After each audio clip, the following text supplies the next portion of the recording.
What's up, everyone? This is JT Anime and Music coming at you with all your movie, writing, anime, and nerdy goodness. I know this is extremely late, but I find this to be a long overdue project as I've been working on my own rewrite of the recent Godzilla vs. Kong movie.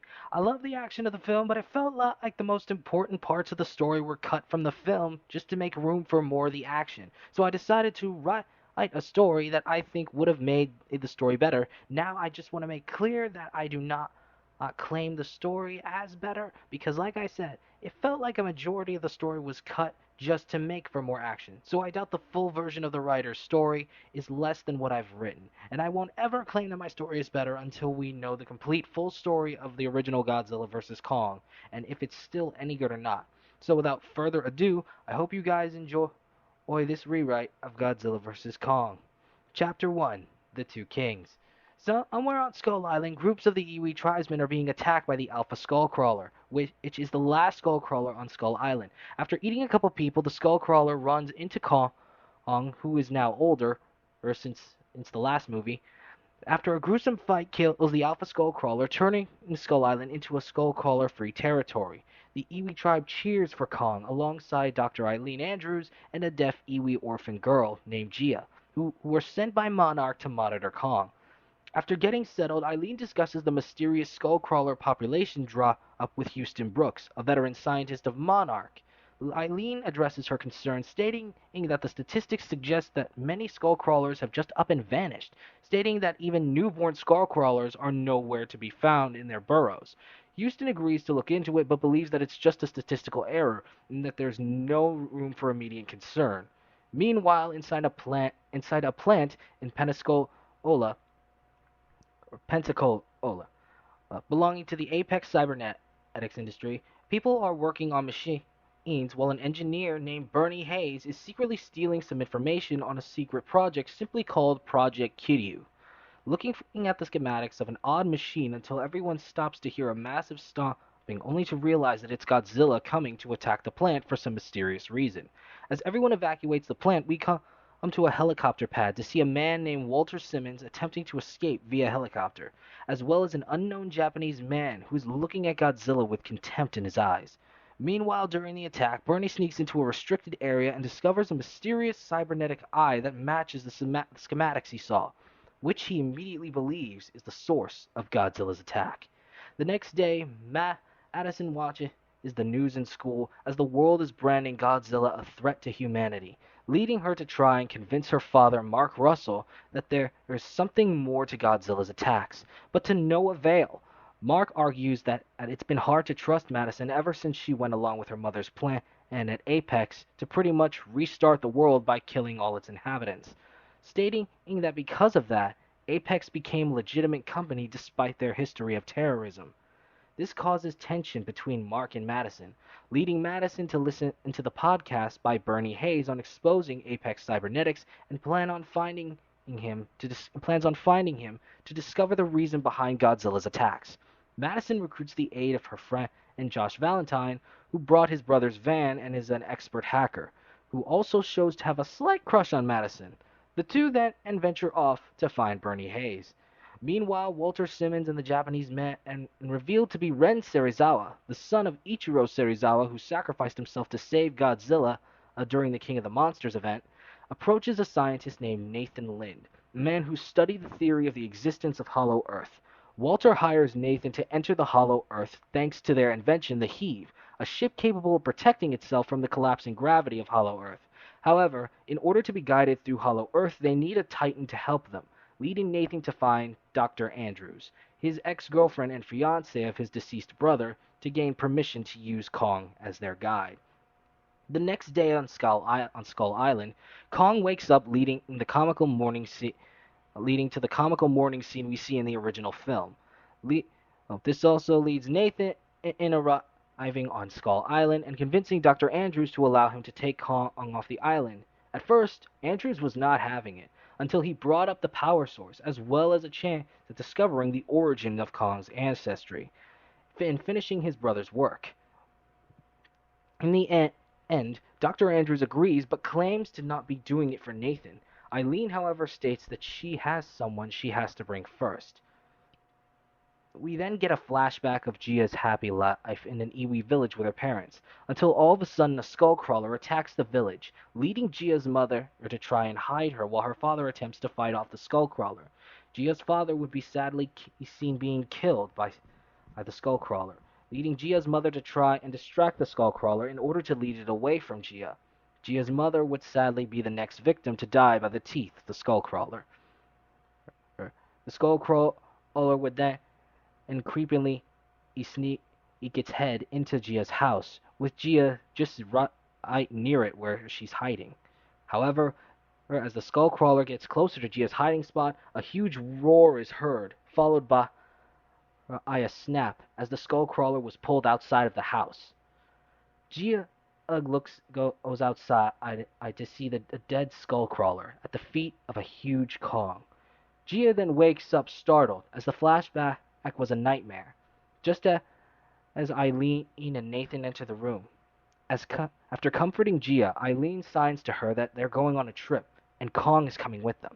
Gia expresses her concern about Kong leaving the island, but Eileen reassures her that Kong and the Iwi will be okay from now on. Madison and Josh eventually find Bernie Hayes the same way as they did in the original movie, and convince him to trust them. Bernie confirms that he can trust them due to Madison being the daughter of Mark and Emma Russell, as well as their connections to Monarch and the original incarnation of Apex. Bernie explains to Maddie and Josh that his wife gave him a flask he drank from, and that she was killed from an accident occurring in the Apex Cybernetics facility. It was then covered up to keep their positive image. This led Bernie to the path of revenge against Apex, being the reason that he is adamant to expose Apex Cybernetics, and together they form Team Godzilla. Meanwhile, Team Kong has placed Kong on a carrier ship to the Monarch entrance to Hollow Earth. During this time, a representative of Apex Cybernetics and daughter of Walter Simmons, Maya Simmons, arrives to aid the expedition to Hollow Earth. That night, Eileen and Nathan discuss the tension between them, with Eileen stating that Nathan never showed up for his brother's funeral, with Nathan arguing that it was better that he didn't attend, as he would have not been able to contain the disdain he still had towards them due to their infidelity. Eileen reluctantly accepts this, leading Nathan to ask about Gia. Eileen explains that Gia's parents were killed by a skullcrawler, but she was saved by Kong. Ever since, Gia had an unhealthy obsession with Kong, afraid for her well-being. Suddenly, Eileen would find Gia standing across and very close to a chained-up Kong, leading Eileen and Nathan to run to her rescue. However, Eileen, Nathan, and even a just-arriving Maya witness Gia's bond with Kong, as Gia's hand touches Kong's finger, which Kong gently gives to Gia to touch. Gia looks up at Kong, having a flashback to when she first saw Kong, as in the aftermath of the skullcrawler attack on her village. Kong turns to look down and see a lone Gia. Kong looks deep into the eyes of a tearful Gia, saddened at the death of her parents, leading Kong to see himself within Gia, as he knows all too well what it feels like to lose a parent. Eileen asks Gia what she was thinking, and Gia assures to Eileen that Kong is her friend and means her no harm. Meanwhile, back at Monarch headquarters, Mark Russell is informed that Kong has left Skull Island, much to his dismay, and fears that the world has two Titan threats. However, acknowledging the stories of Kong's humanity, Mark has someone bring every scrap of data on Kong, in hopes of finding a contingency plan in case Kong ends up running wild. The next day, Godzilla arrives to face Kong, much to Eileen's surprise. Godzilla and Kong's battle nearly killed Team Kong, but luckily they survived along with Kong. After the first encounter between Godzilla and Kong, Eileen explains to the crew that the rumored Iwi legend suggests that Godzilla and Kong had an ancient rivalry, but didn't believe it at first, and theorizes that Godzilla came here because he recognized Kong's blood. After the encounter, the crew knew that if they were to move along the ocean with Kong nearby, Godzilla would return, and so Nathan comes up with a plan.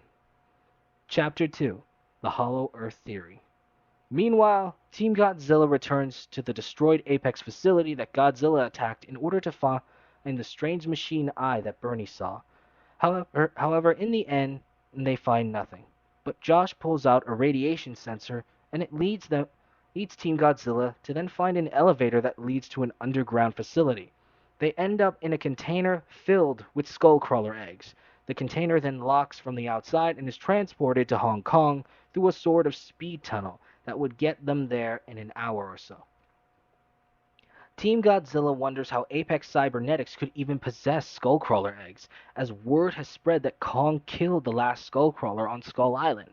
Josh then finds an information pad, revealing that some agents of the Apex terrorist organization have infiltrated Monarch and used that advantage to go to Skull Island and steal Skullcrawler eggs, which is what led to their eventual extinction on Skull Island. Meanwhile, Team Kong brings Kong to Antarctica by carrying him with a net held by helicopters. Kong then wakes to see the entrance to the Hollow Earth, but is hesitant to go until Eileen convinces Gia to point into the tunnel. Well, since Kong trusts her so completely. Kong and Team Kong then enter the tunnel and drop into a sort of portal into Hollow Earth, leading gravity to change on them and nearly kill them by falling into the ground. However, Team Kong, alongside Kong, survives the transition. After landing in the Hollow Earth, Kong is separated from Team Kong and decides to explore, leading to Team Kong deciding to meet Kong at the power source, as it can surprisingly trace the energy signature.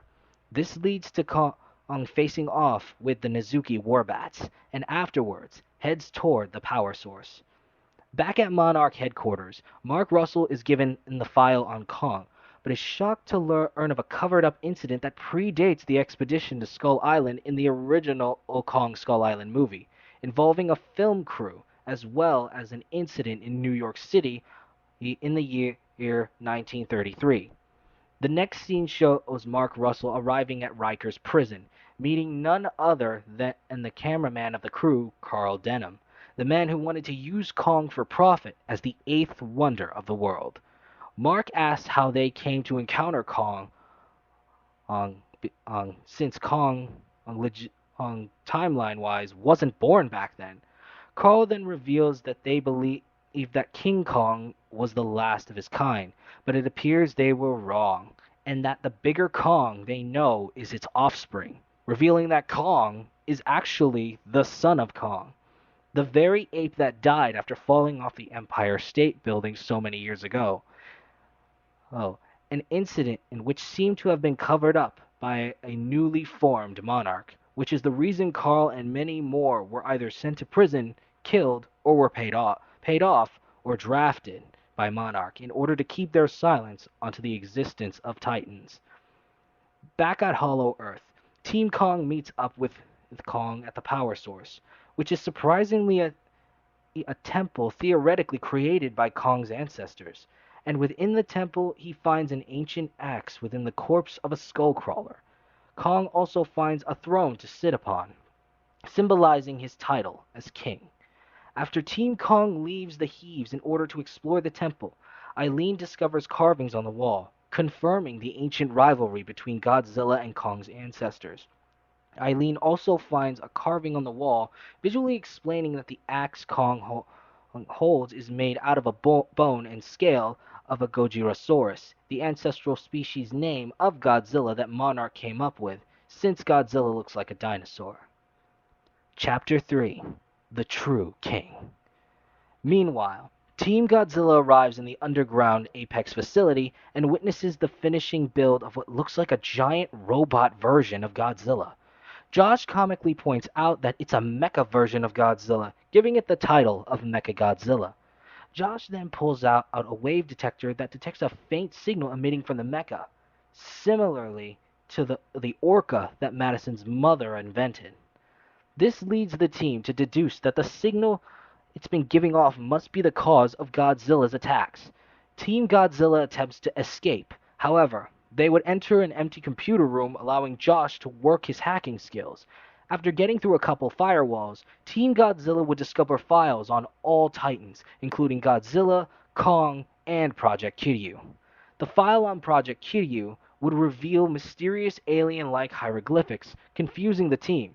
The rest of the file would, however, allow the team to discover Apex's grand plan, to annihilate the Titans, as well as having a defense against extraterrestrial life, which King Ghidorah proved existed within the King of the Monsters event. Madison tells Josh to send this information to her dad, but they would sadly be found before that happens and placed in a cell by Apex guards. Suddenly, Team Godzilla begins to feel the vibrations of huge footsteps. The next scene shows Godzilla arriving in Hong Kong in an attempt to attack the next Apex Cybernetics facility. Meanwhile, in Hollow Earth, Maya retrieves the power source and betrays Team Kong, while holding Gia as a hostage in exchange for Team Kong's cooperation. This leads Team Kong to be placed back into the Heave and leave the Hollow Earth by using one of Godzilla's tunnels, with Kong following behind them, swimming with his axe in his mouth. After coming up from the water, Maya leads Kong to Godzilla, leading Nathan to ask Maya how she knew Godzilla was going to be here, leading her to tell Nathan to simply shut up, and from there, the second battle between Godzilla and Kong begins. Godzilla spots Kong wielding the axe and looking at it. Godzilla recognizes Kong's blood as the ancient rival of his ancestors, roaring at him with much anger, just as Kong recognizes Godzilla as the one who nearly hurt Gia back at the ocean, leading the two to charge at each other with much force. Maya then brings Team Kong to Apex Cybernetics and puts them in the same cell as Team Godzilla. After introducing themselves, the next scene shows that they've all recapped each other on what's happened with each of them during their adventures leading up to this point. The two teams agree that they need to stop Apex by working together. Apex guards then remove the group from the cell and bring them to Walter Simmons. Madison scolds Simmons for starting a war with Godzilla, leading Walter to monologue about what he has just achieved, and even decides to demonstrate his achievement. Walter Simmons then orders the commencement of the test, as the Mechagodzilla is finally complete. And so they release a grown Skullcrawler. Out of nowhere, the mecha activates, and after lifting up the Skullcrawler, the Mechagodzilla splits it in two with its maser beam, revealing that the Skullcrawlers are being used for battle testing. Walter claims that with a weapon like this, humanity will once again become the apex species, and neither Titan nor alien will ever be able to defeat them. Suddenly, Ren Serizawa appears, telling Simmons that he is correct that humanity will become the apex species again, just not with him at the helm. Ren then immediately shoots Walter in the shoulder. Walter Simmons orders his men to kill Serizawa, but it is revealed that they secretly work for Ren, as does Walter's daughter Maya, who reveals that she's formed a hidden romantic relationship with Ren Serizawa, signified by a kiss, right in front of everyone. Walter demands an explanation from Ren, and Ren reveals to Simon that it was nothing more but a pawn for Apex, and that Ren himself is the true leader of the Apex organization, who hired Alan Jonah to play his part within the King of the Monsters event involving King Ghidorah. Ren stated that Apex simply needed another pawn and scapegoat, and that was none other than Walter Simmons, the man who wanted to make humanity the dominant species once again out of fear that the Titans would be the end of humanity. Nathan then recognizes the name Serizawa, as that was the last name of the man who gave his life to revive Godzilla in order to defeat King Ghidorah. Ren then confirms his name by revealing that Ichiro Serizawa was his father. Eileen then asked why he's doing this, leading Ren Serizawa to reveal that he plans on using Mechagodzilla to hunt down and, quote, destroy all monsters on the surface, and then aims to destroy all the Titans in Hollow Earth. Ren then reveals that his father, Ichiro Serizawa's obsession with Godzilla, is to blame for his actions, as Ichiro had neglected his familial duties in pursuit of his obsession with monsters, and killing himself to save Godzilla left him and his ill mother to rot, and so this is his greatest form of revenge. Ren then explains to them that the exoskeleton within Mechagodzilla is made from the sculpted bones of the ancient Godzillasaurus fossil that his father found, also known as Dagon in the comics, and the skull of the last King Ghidorah head that Apex had found at the end of the King of the Monsters event, and was acted as its skull. With this weapon, he and Maya are going to rule the world through manipulation by offering the planet an escape from the Titans, claiming that is his ultimate weapon. Ren states that while they call him Mechagodzilla, Ren gave the Mecha a grander name, Kiryu, the pinnacle of Titan power and maser energy technology. Madison then retaliates that Ren's been using similar technology to the Orca within Kiryu in order to lure Godzilla to the facilities in order to make him look bad to the public. However, Ren states that Madison is only half right. With the push of a button, Ren reveals why Godzilla has been attacking Apex facilities, debunking the group's theory of Mechagodzilla sending out a signal to Godzilla uh, uh, uh, similar to the Alpha Titan's presence. However, the reality is that Ren Serizawa has secretly been hiding Godzilla's stolen egg, which was hidden and retrieved from within the rubble of Godzilla's underwater temple and placed within multiple facilities in order to have Godzilla attack the cities the facilities were stationed at. Nathan asks how it's even possible to transport a Godzilla egg, with Madison claiming that they use the hidden tunnel system that Godzilla uses, leading Maya to confirm that this is the way, that is to confirm this by gloating. Eileen states that a mother titan can always sense their children's presence, especially when they are soon to hatch. Ren then points out how incredibly durable the egg is, as it survived the explosion his father set off to save Godzilla, and clarifies that he plans to gain vengeance against Godzilla by using the baby as an experiment after he kills Godzilla, in hopes of future mecha projects. Madison points out that Godzilla's going to give his weapon a hard time, especially since it's fighting for her baby, and after comically debating whether Godzilla is male or female, just an added thing, Ren points out that their furry friend Kong is going to weaken Godzilla for him. This reveals that this was Maya's true mission besides retrieving the power source from Hollow Earth, making sure that the two titans would clash so that Kong would weaken Godzilla and make it easier for Kiryu to kill Godzilla. Walter asks Maya why she would betray him. She then responds by kicking him to the floor and stating that has never acknowledged her achievements, but Ren saw something in her that he never did. Maya then orders the guards to hold him up and take the group to the roof, while Ren preps to launch Mechagodzilla. Angered, Josh tells the guards to keep his hands off Madison, leading him to getting punched, which causes Madison to beg them not to hurt him. And so they are escorted to the roof. During Godzilla and Kong's fight, Ren enters Mechagodzilla's skull and places the psionic crown on his head in order to link with Kiryu psychically. Along with inserting the radiation crystal, well, aka the power source, into Mechagodzilla's console, this causes a minor mysterious error on one of the console screens that Ren fails to notice. Godzilla and Kong continue an epic battle until, in the end, Kong submits to Godzilla, the same way as he did in the original movie. As Godzilla continues to search for its egg, Ren awakens. Kiryu, aka Mechagodzilla, and as it causes devastation throughout Hong Kong, Ren has Mechagodzilla charge and attack Godzilla. The battle rages on as Godzilla is getting beaten badly by Kiryu.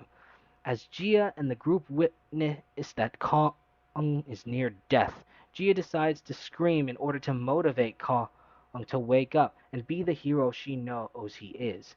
Kong then awakens and looks toward the Apex facility to see Gia being held hostage and forced to be quiet by an angry Apex guard, making Kong enraged. The group attempts to fight back against Maya and the guards in order to save Gia, only to be held at gunpoint by Maya, who's had enough of everyone and is about to kill Gia. However, Kong climbs to the roof of the Apex facility, giving the group a chance to fight off the guards and take a heave in order to escape. Gia tried to remind Kong that Godzilla is not the enemy, explaining through sign language that Godzilla is looking for its baby, and tells him that Mechagodzilla is the true enemy, and that the cycle of war has to end here, leading Kong to set his arm back into play, as it was broken in the earlier fight, and carry the group off of the building, preparing for a huge fight ahead of himself. Mark and Madison also reunite during this moment as Monarch convoys arrive at the battlefield. Meanwhile, Ren is enjoying the pain he is inflicting on Godzilla, ready to strike the final blow, only to fall prey to the mysterious error, which is none other than King Ghidorah's brain responding to the power source. This causes Ghidorah's consciousness to share its memories with Serizawa, eventually killing Ren. This causes the brain to make Kiryu sentient, and only want to rule as the new King of the Monsters, just as King Ghidorah attempted to in the King of the Monsters event. Maya tries to contact Ren while the remaining Apex guards attempt to escape the building, but are satisfyingly struck by a stray maser blast from Mechagodzilla, killing a heartbroken Maya and everyone else on top of the building instantly. Kiryu knocks Godzilla down with its finger missiles and then attempts to kill him with a maser beam, only to be pulled back by Kong, leading Godzilla and Kong to fight against the Mechagodzilla together. Kong then picks up the axe Godzilla knocked out of his hand, and, and then Godzilla and Kong roar together at Mechagodzilla, which the dormant Mechagodzilla to signify the beginning of their next big battle. The door. Meanwhile, the roar caused by the two who begin insta cause the Godzilla egg to react, meaning that it's going to hatch soon. During the battle, Mechagodzilla is about to kill Kong with its drill tail, but Godzilla knocks Kong out of the way, saving him and taking the mortal blow, knocking Godzilla down and leading into Kong charging Mechagodzilla, not noticing a humongous thunderstorm above them. During the battle against Mechagodzilla, Kong's axe is flung up into the sky during a storm, and so Kong leaps on top of Mechagodzilla and grabs the axe at the same time as a lightning strike hits and destroys the axe due to it acting as a conductor for lightning and causes a massive explosion of energy in the air. Mechagodzilla appears from the smoke to attempt to land the final blow to a weakened Godzilla. But before that, Mechagodzilla is hit with a lightning blast from behind. Right? Turning around, Mechagodzilla sees from the smoke Kong appearing with an aura of lightning radiating around its fur. Surprised by the power boost, Eileen explains to the group that Kong's fur is similar to a shag carpet, and when the lightning struck the axe, it caused the lightning to infuse itself with the radiation within the axe, causing an electric explosion. However, because of Kong's fur, his body can conduct and redirect the mixture of energy and electricity. Kong strikes Mechagodzilla multiple times with its fists, and can even absorb its maser energy attacks, such as its maser beam, eye beams, and finger missiles. Realizing that he can absorb its energy, Kong then decides to drain as much as he can from Mechagodzilla, and then gives it all back by grabbing him and overloading him with energy, causing a massive explosion that luckily doesn't harm anyone. Sadly, Godzilla sat soon as the smoke cleared, from it appeared the little baby Godzilla Jr. Sadly, it would in a heart-wrenching scene, the baby would go up to meet its mother, but it would be the last time the Godzilla we know gets to look upon its baby, as it dies soon after he gets to eat its child. Days later in Japan, Mark enters Ren Serizawa's childhood home and finds an old journal written by Ren's mother. A narration of the old journal from Ren Serizawa's mother, leaving a message that Ren never got to tell. A narration of the old journal from Ren Serizawa's mother, leaving a message to Ren and that never reached him, telling him not to hate his father, as all he wanted to do was bring the world hope through Godzilla, and she was so proud of him for that. She assured that Ishiro did not forget them, as before he left to fix the Ghidorah incident, he visited her in the hospital, as if it was their last day on Earth. He claimed that no matter what, Ishiro loved them both. During this narration, a scene shows Skull Island with Godzilla Jr. watching as Kong finally takes the mantle of King of the Monsters by raising his newly forged axe and has it being struck by lightning, allowing its power to amplify his roar. This leads a majority of the world's titans back to Skull Island to keep them from harming the world. And so, the movie ends with Kong gaining his namesake, King Kong, as the narration ends and the screen fades to black. The next scene shows that Monarch officially changes the name of Skull Island to Monster Island, as new titans and kaiju emerge from within the earth, and many of them are mobilizing toward Monster Island. While many others are not responding to Kong's call could be a potential threat to humanity, we then see Mark Russell looking at the screen, identifying multiple and new and old titans, including Rodan, a newborn Mothra larva, a couple of recognizable but lesser monsters like Frankenstein, Ebirah, and Titanosaurus. And with that, the post-credits scene ends. And of course, with that, we finally reached the conclusion to this Godzilla vs. Kong rewrite. If you've enjoyed this rewrite and would like to hear more, make sure to like this video and subscribe. I'll also be working hard to make sure to add more of a variety of content in the future for this channel. Until then, I'm JT Anime, and I'll check you guys later.